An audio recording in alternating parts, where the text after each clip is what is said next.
Oke, Bismillahirrahmanirrahim. Alhamdulillah, segala puji syukur kita kepada Allah Subhanahu wa taala. Salawat dan salam pada Nabi Muhammad sallallahu alaihi wasallam. Baiklah, kita mulai saja ya. Temuan yang ke-13 ya. Nanti 14-nya bisa menyusul ya teman-teman ya. Atau bisa dengan tugas atau dengan yang lainnya ya. Nah, sekarang saya pengen bahas tentang istisna dan salam sebenarnya teman-teman ya. Kita melihat dari sini jadi ya. Sebagai slide. Ya, oke. Ini ya, masih pakai slide yang dulu nih ya. Mohon maaf kalau ada logo kampus lain ya. Oke, teman-teman, istisna ini adalah akad jual beli yang mana identik dengan pembayaran bertahap ya. Nah, jadi ketika bicara istisna ini teringat dengan akuntansi biaya sebenarnya ya. Walaupun sebenarnya nggak bisa disamakan juga ya.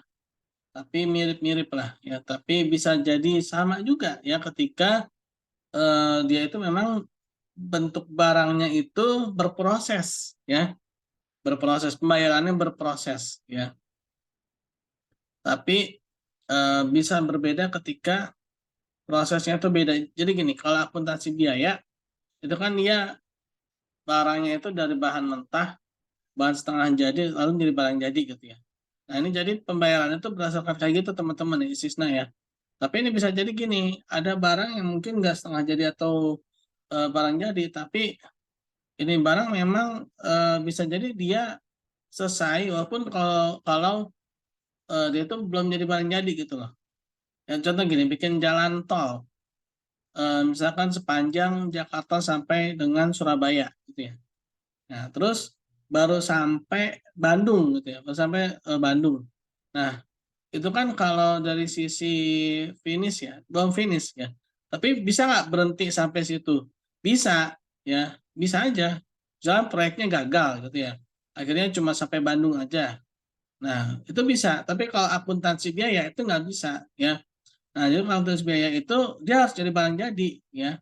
Dia harus menjadi barang yang memang belum jadi finish good. Kalau nggak jadi finish good, nggak ada nilainya itu barang. Contoh misalkan mobil, ya.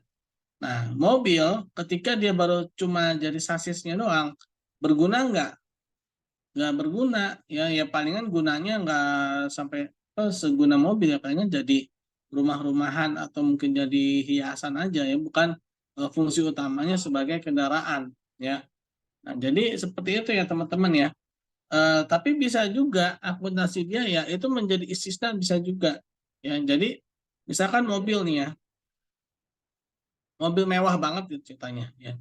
Nah, misalkan nih dia dibayarnya ini berdasarkan pada eh, penyelesaiannya, ya penyelesaian. Misalkan baru sampai sasis, bayar sasisnya gitu ya. Lalu baru sampai apanya untuk dibayar, sampai akhirnya di mobil dibayar sepenuhnya gitu ya. Bisa juga kayak gitu ya. Nah makanya nih istisna ini dia agak istimewa ya. Istimewa tuh karena dia mirip-mirip akuntansi biaya ya, dan juga dia itu bisa juga berbeda gitu ya akad istisna ini ya.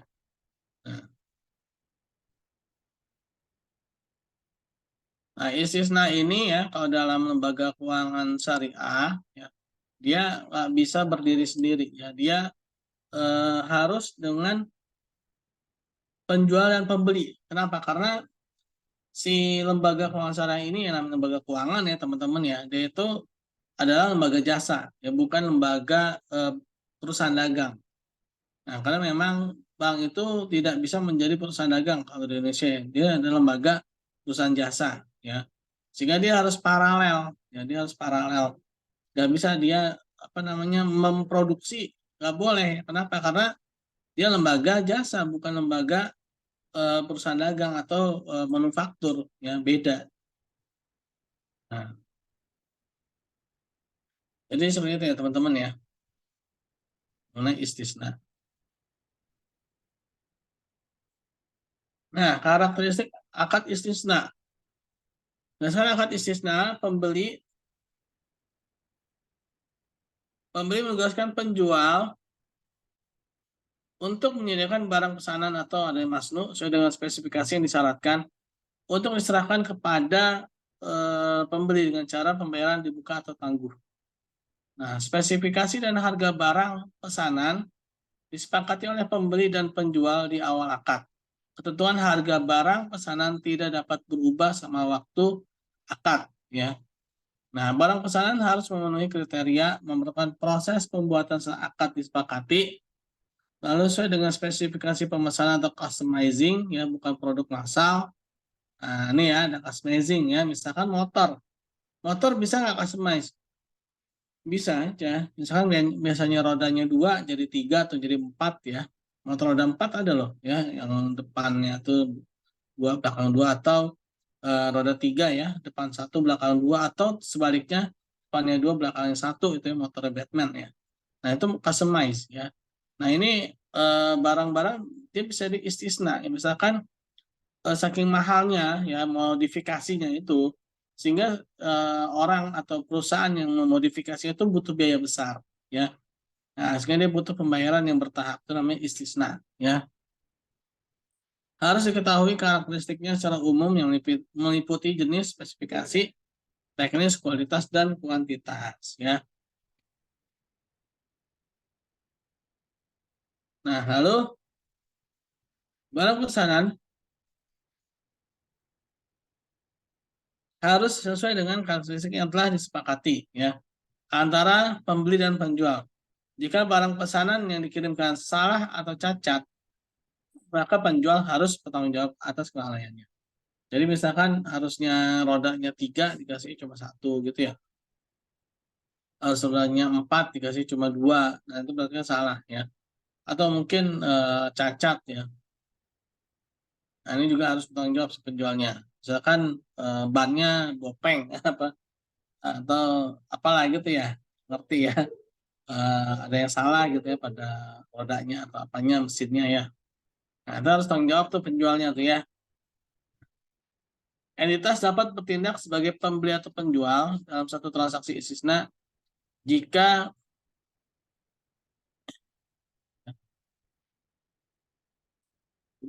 ya,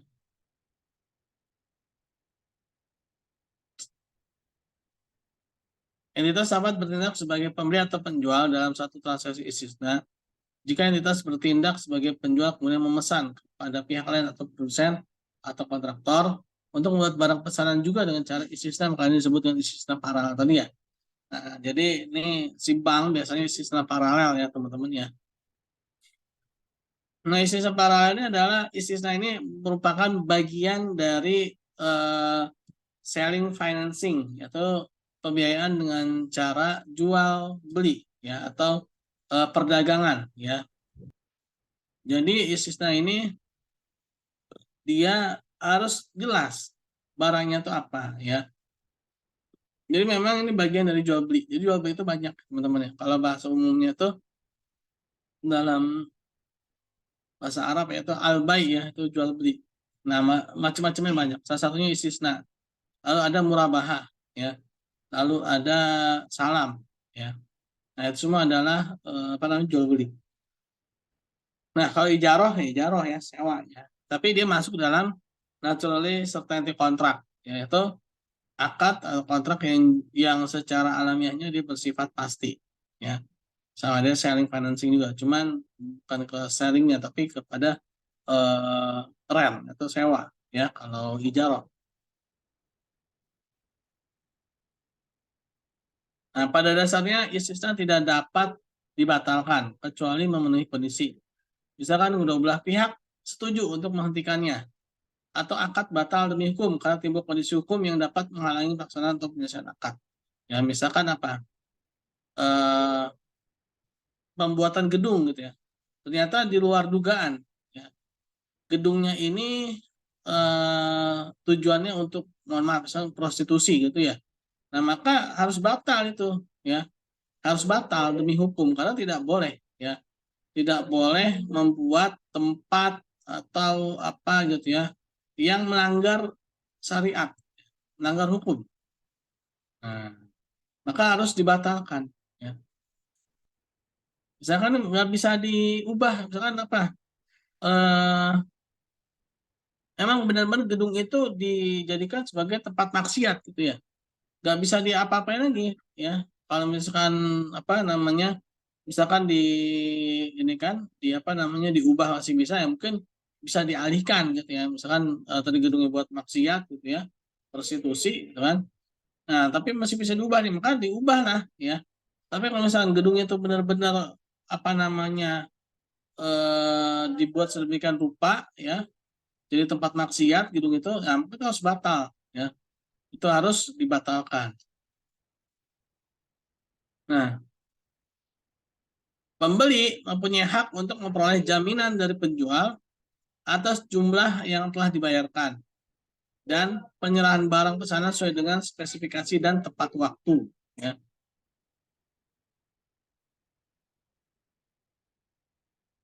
Nah, ini walaupun ini secara akuntansi tapi kita juga harus memahami secara pembiayaan ya, teman-teman ya. Nah, bagaimana dalam pencatatannya ya, penyatuan dan segmentasi akad. Nah, bila satu akad istisna mencakup sejumlah aset, pengakuan dari setiap aset diperlakukan sebagai satu akad yang terpisah jika proposalnya terpisah. Jadi gini, misalkan bikin jalan tol ya. Nah, yang namanya jalan tol itu bukan cuma jalanan doang ya, tapi juga harus ada yang lain-lainnya. Contoh, ada pembatas jalan ya. Ada rambu-rambu yang di atasnya itu ya. Nah, kan si apa namanya supir atau pengguna jalan tol itu kan belum tentu semuanya itu dia hafal ya, hafal di jalan tol itu kan. Nah, sekarang dia butuh tuh petunjuk-petunjuk jalan sehingga dia bisa memastikan jalur mana yang diambil kan. Nah, ini kan rambu-rambu itu kan nggak pasti cuma satu ya, pasti banyak. Artinya apa? Artinya itu dia butuh biaya juga yang besar ya, butuh dana juga gitu kan, butuh pembiayaan juga. Nah, ini berarti apa? Dia bisa terpisah tapi dalam satu proyek ya. Nah, misalnya tadi itu ya, dia terpisah tapi dalam satu proyek ya. Pembuatan rambu-rambunya, marka jalan dan juga mungkin bisa jadi kayak apa tuh marka jalan ya yang garis-garis strip-strip itu ya. Nah, itu kan bisa jadi tuh beda juga tuh yang bikin jalanan yang ngecat jalan tol pun bisa jadi beda perusahaan ya. Nah, bisa jadi itu beda atau mungkin bisa jadi dalam satu perusahaan ya, atau mungkin dari beberapa perusahaan yang bergabung menjadi satu ya. Ini contoh jalan tol aja ya, bisa jadi yang lain misalnya gedung ya. Nah, yang membangun gedung dengan yang mengisi maksudnya tuh kayak apa, bangku-bangkunya kalau misalkan itu suatu kampus, atau mungkin tempat tidurnya kalau misalkan itu rumah sakit ya, atau mungkin apa namanya meja rapat dan sebagainya macamnya ya, itu bisa jadi dari perusahaan yang berbeda atau dari perusahaan yang sama ya. Nah, itu bisa juga dengan cara istisna ya, istisna itu bangunannya ya. Nah, proposal terpisah akan diajukan untuk setiap aset. Lalu bisa juga setiap aset telah dinegosiasikan secara terpisah di mana penjual dan pembeli dapat menerima atau menolak bagian akad yang berhubungan dengan masing-masing tersebut. Dan biaya dan pendapatan masing-masing aset dapat diidentifikasikan. Ya.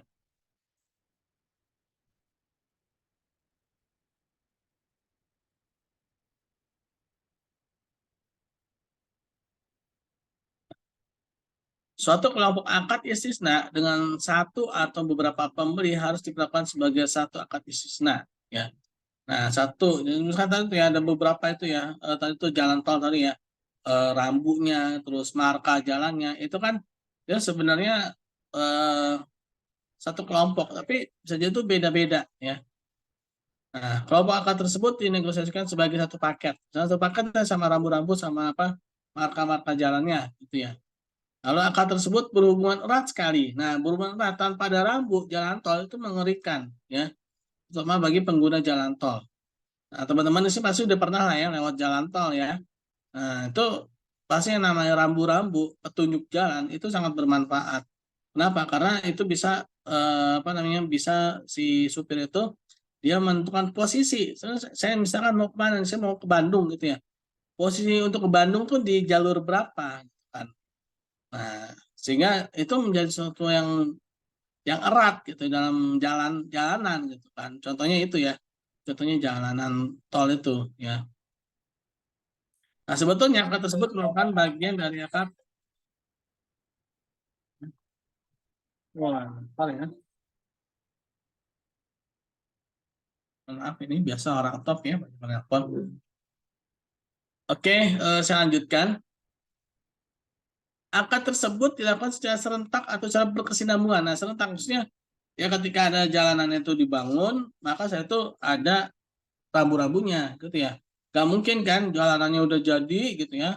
Terus mobilnya udah masuk baru dibikin rambu-rambu atau mengerikan ya. Yang pasti serentak itu dan berkesinambungan. Sejalanan itu jadi maka dibangunlah rambu-rambunya itu ya. Nah, itu ya apa namanya satu kelompok akad istisna ya.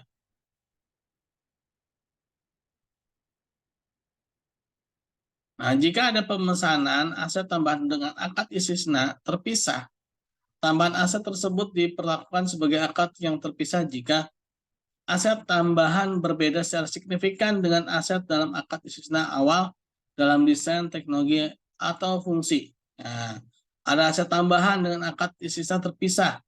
Nah, ini berbeda secara signifikan. Misalkan contohnya itu jalan tol ya. Ternyata selain jalan tol ada juga yang namanya itu jalan LRT ya atau MRT ya. Nah, adanya MRT atau LRT itu kan beda banget gitu ya. Beda signifikan, tapi dia beriringan ya, bersebelahan ya. Nah, jadi itu memang benar-benar berbeda gitu kan. Nah, misalkan maka harga aset tambahan dinegosiasikan tanpa terkait harga akad di awal istisna gitu ya. Nah, misalkan ya saya bikin jalan tol ternyata ada juga LRT-nya atau MRT-nya di sebelahnya ya. Nah, ini kan berbeda nih ya, berbeda banget gitu kan. Jalan tol ya, MRT ya, LRT gitu kan. Nah, lalu mengenai pendapatan istisna dan istisna paralel. Pendapatan istisna diakui dengan menggunakan metode persentase penyelesaian. Nah, biasanya model itu dengan metode persentase misalnya atau akad selesai. Nah, bedanya apa nih persentase? Misalnya gini, 1 tahun misalkan dibagi menjadi apa namanya 4 ya, berarti berapa tuh? 25%, 25%. Berarti 3 bulan, 3 bulan, 3 bulan itu ya 25% dari 12 tahun kan 3 bulan ya. 3 bulan, 3 bulan, 3 bulan kan. Nah, 3 bulan dibayar 25%. 3 bulan berikutnya berarti sudah jadi 50% ya. 3 bulan berikutnya lagi berarti udah berarti 9 bulan ya, 75%.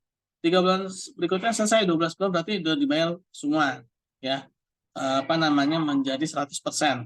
Jadi walaupun misalnya dalam 3 bulan nih, yang penting 3 bulan gitu ya.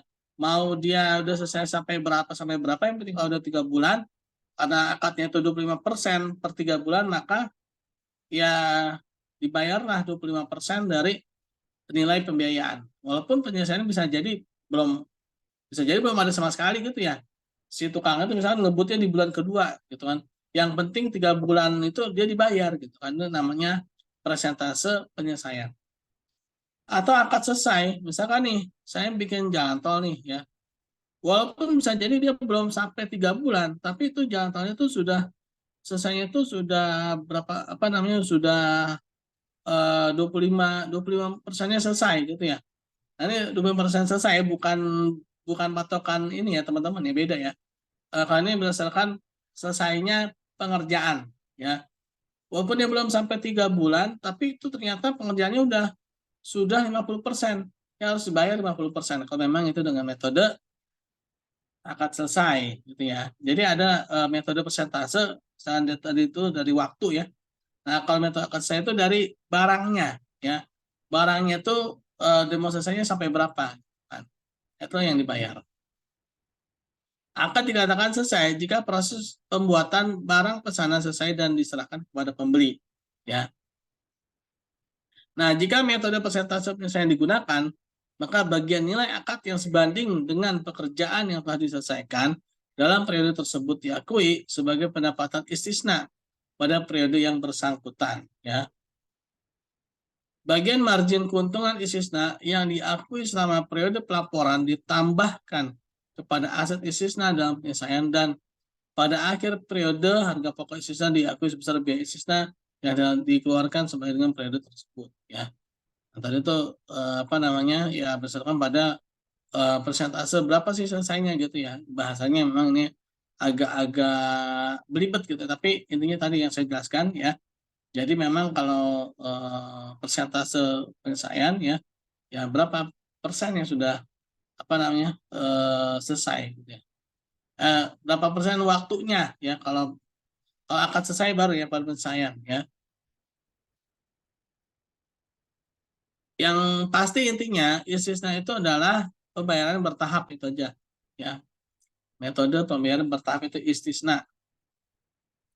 Jika estimasi persentase penyelesaian akad dan biaya untuk penyelesaiannya tidak dapat ditentukan secara rasional pada akhir periode laporan keuangan, maka digunakan metode akad selesai dengan ketentuan sebagai berikut. Nah ini nggak bisa ini kan nih apa namanya nggak bisa diestimasikan berapa persentase. Nah, makanya harus cari berapa akad selesainya gitu ya.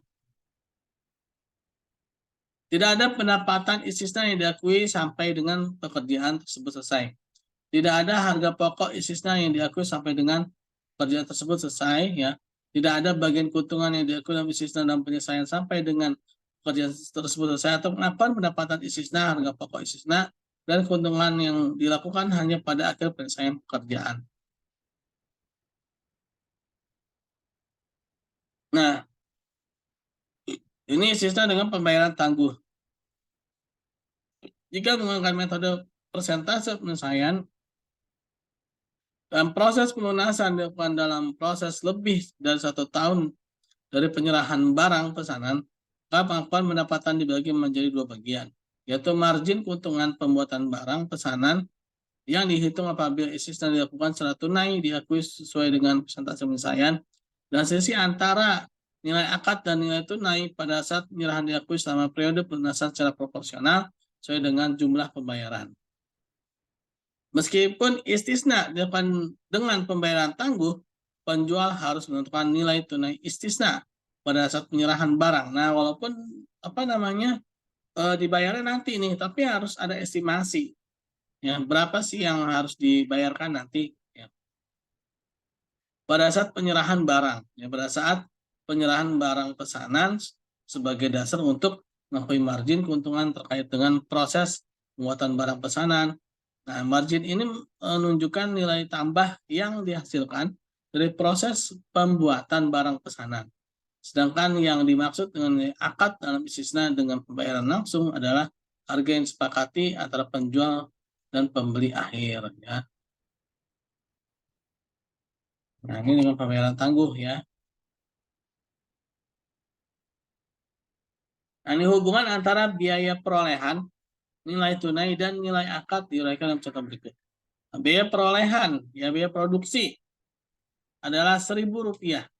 Margin keuntungan pembuatan barang pesanan adalah 200. Nilai tunai pada saat penjualan barang pesanan adalah 1.200.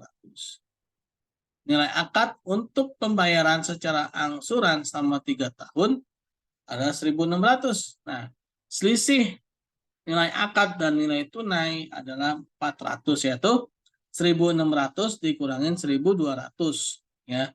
1.200 adalah nilai tunai. Nilai tunai itu adalah nilai biaya perolehan ditambah margin. Nah, kalau nilai akad itu adalah nilai yang akan diperjualbelikan ya. Ketika dia ada pembayaran cicilannya selama 3 tahun ya. Bedanya apa nih sama murabahah? Bedanya sama murabahah bisaman ajil.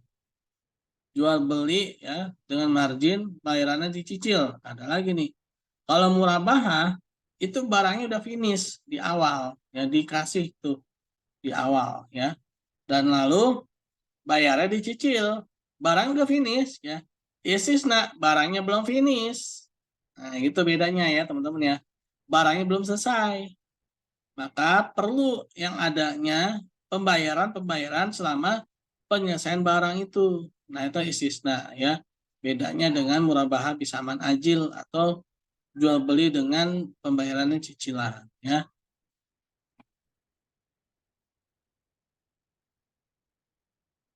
Jika menggunakan metode akad selesai dan proses pelunasan ke dalam periode lebih dari 1 tahun dari penyerahan barang pesanan, maka pengakuan pendapatan dibagi menjadi 2 bagian, ya, yaitu margin keuntungan pembuatan barang pesanan yang dihitung apabila istisna dilakukan secara tunai diakui pada saat penyerahan barang pesanan. Sisi antara nilai akad dan nilai tunai pada saat penyerahan diakui selama periode pelunasan secara proporsional sesuai dengan jumlah pembayaran tagihan setiap termin kepada pembeli diakui sebagai piutang istisna dan termin istisna ya istisna billing pada pos lawannya. Penagihan termin yang dilakukan oleh penjual dalam transaksi istisna dilakukan sesuai dengan kesepakatan dalam akad dan tidak selalu sesuai dengan persentase penyelesaian pembuatan barang pesanan ya.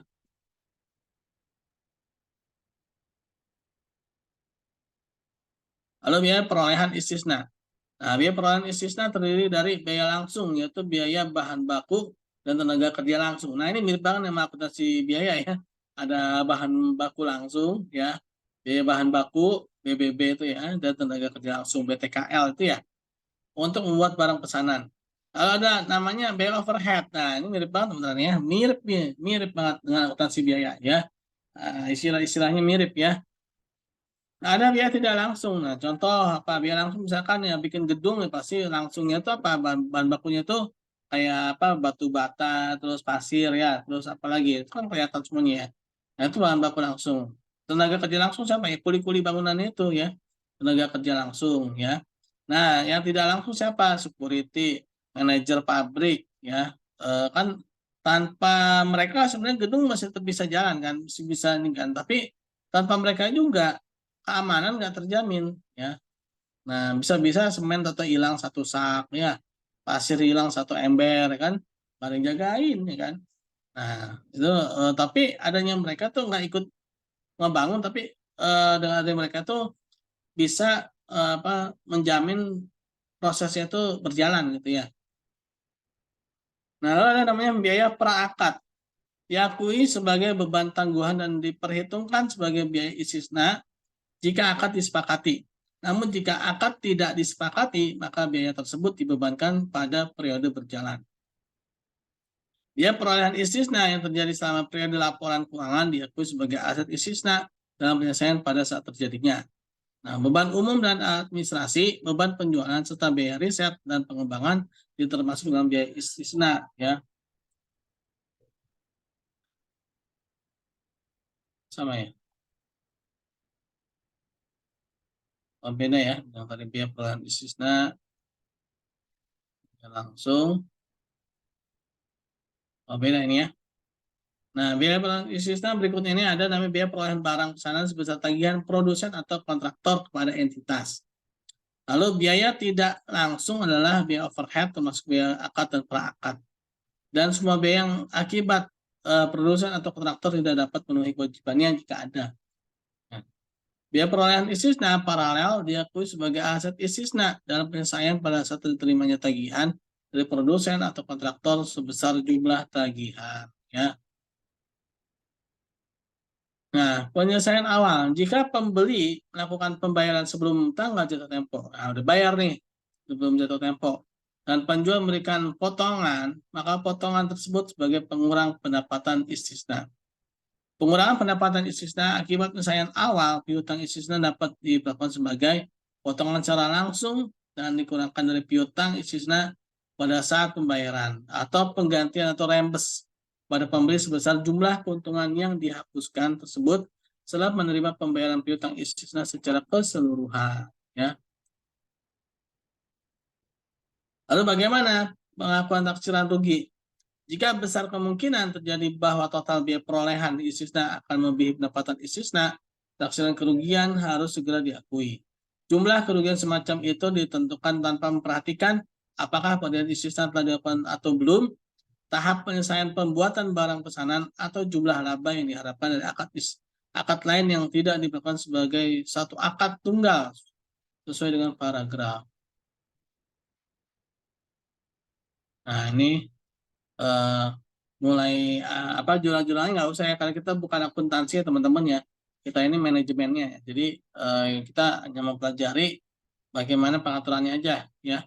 Nah ini kalau dalam akuntansi memang ada namanya itu PSAK ya, Pernyataan Akuntansi Keuangan, mungkin di mata kuliah akuntansi syariah ya,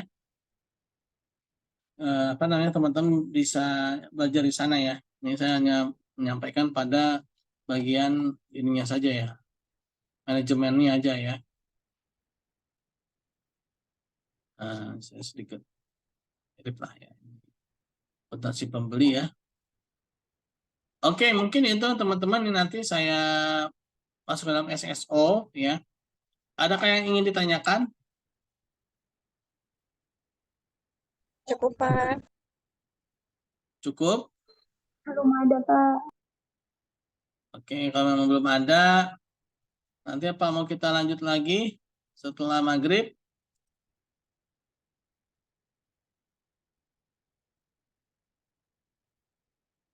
Kita lanjut lagi kali ya, dikit ya. Apa nih? Oh, salam ya. Ini nanti dikit lah ya, salam ya. Nanti ya sekitar jam 6:30 lah ya. Ya mungkin sampai sini dulu, nanti kita lanjut lagi pertemuan kita. Kita tutup dulu membaca hamdalah. Alhamdulillahirabbil alamin. Dan subhanakallahumma bihamdi, subhanakallahumma bihamdika, asyhadu an la ilaha illa anta, astaghfiruka wa atubu ilaik. Assalamualaikum warahmatullahi wabarakatuh. Waalaikumsalam warahmatullahi Nanti lanjut lagi ya.